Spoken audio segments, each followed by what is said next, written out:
මම උඹලා නංගිත් එක්ක යාළු වුණේ ආතල් එකට බං. මට පිස්සු නෑ ඔය ගාමන්ට් යන කෙල්ල බඳින්න. ඔබ සුපුන්ගේ නංගිත් එක්ක යාළු වෙලා හිටියනේ. තාම යාළුයිද බං? පිස්සුද බං ඔය ගාමන්ට් යන කෙල්ලොත් එක්ක යාළු වෙන්න. මං ඒක ආතල් එකට කරේ බං.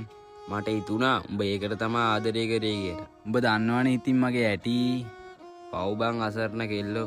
උඹලා තාම පොඩි බං. උඹලට ඕවා තේරෙන්නේ නෑ. වරෙන් උඹට පොඩි බඩුවක් පෙන්නන්න.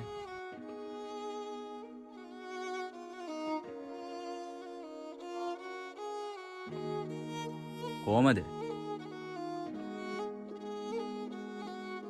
අන්න අරුන්ගේ අයියත් වෙනවා බං. අඩෝ මං බෝ හම්බෙන්නවයි බං ආවේ. උඹ මොකටද මාව හම්බෙන්න ආවේ?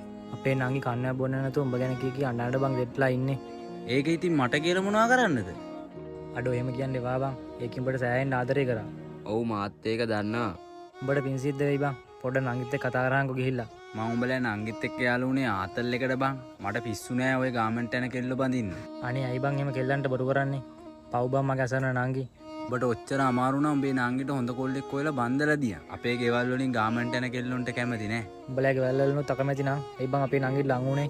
උඹට මං සැරයක් කිව්වනේ උඹේ නංගිත් එක්ක මං යාළු වුණේ ආතල් එකට කියලා. උඹලා වගේ කාලකන්ණි නිසා තමයි බං අද කාලේ කෙල්ලන්ගේ ජීවිත විනාශ වෙන්නේ. උඹ කවුද බං මට ගහන්න? උඹ මගේ නංගිට කරපු දේ තව කෙනෙක්ට කවදාවත් කරන්න එපා. උඹට අනිවාර්යයෙන් මේක පරිසම් දෙනවා. මම යනවා. ඔබ පරිස්සම් කරලා ඉඳන්.